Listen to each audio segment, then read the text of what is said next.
Buenas tardes, mi nombre es Santiago Omar y hoy te voy a compartir uno de los capítulos del libro Didáctica Magna, el capítulo 17, el cual se titula Fundamento de la facilidad para enseñar.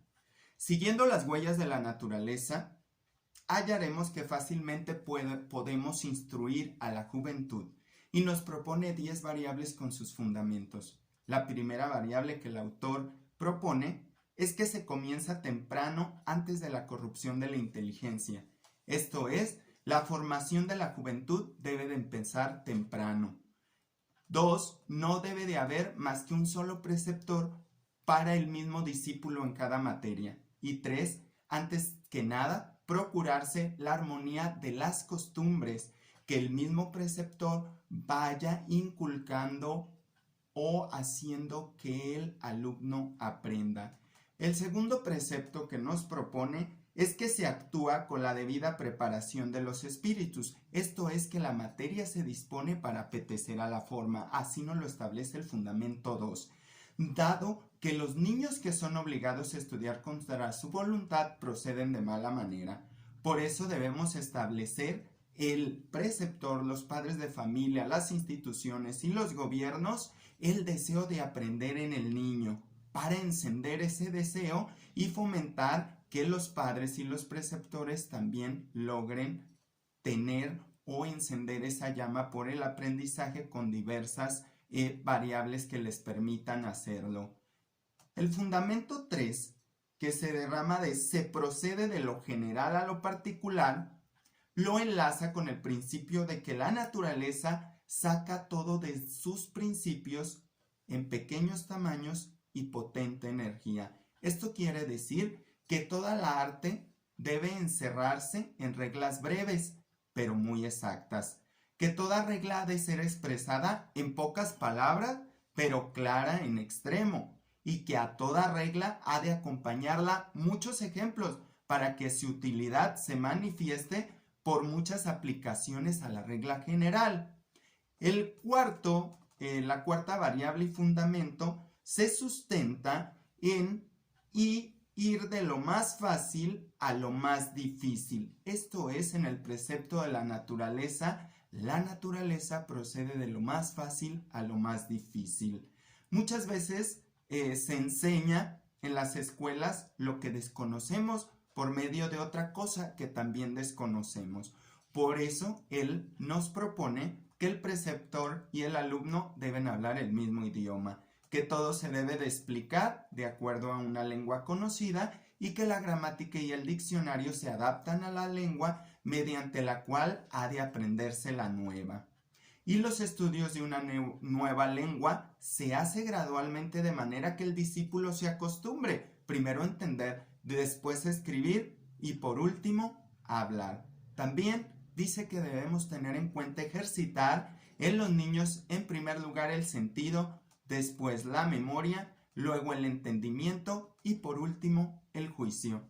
El fundamento quinto, si no se carga con exceso a ninguno de los que han de aprender. Esto es, la naturaleza no se precipita y procede por el contrario, con lentitud. Esto es que no debemos sobrecargar al alumno o al preceptor con demasiada información o exigencias. Esto es, se debe destinar o se deben destinar pocas cosas a las lecciones públicas a saber y unas cuantas tantas para los estudios privados. Se debe tratar de que el alumno se fatigue lo menos posible en cuanto a su memoria, es decir, solo con lo fundamental y dejar correr libremente lo demás. Y que se enseñe todo conforme a la capacidad que aumenta con la edad y adelanto de los estudios. Esto me recuerda mucho a la teoría de Piaget, ¿no? Que para cada cosa hay una edad y va el niño adquiriendo ciertas habilidades. El fundamento 7 dice que no se obliga al entendimiento a nada que no le convenga por su edad o por su razón de método. Aquí vemos que la naturaleza no se produce sino lo que puede salir por sí misma de una vez maduro interiormente. Esto quiere decir, no se emprenda con la juventud, sino lo que la edad y el ingenio no solamente alcanzan, sino que pide. No se haga aprender de memoria, sino lo que haya sido rectamente comprendido por la inteligencia. No se exija la memoria que lo que estemos cierto a saber del niño. Y no se mande a hacer sino aquello cuya forma y modo de imitar haya sido suficientemente enseñado. El 8, el fundamento 8 y la variable 8, no se establece y se enseña todo por los sentidos actuales. Esto es que no se consigue nada con los azotes o con los castigos.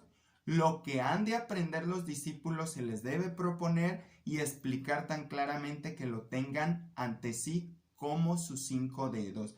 Y para aprender todo con mayor facilidad, deben utilizar cuanto más sentido o más sentidos tengan.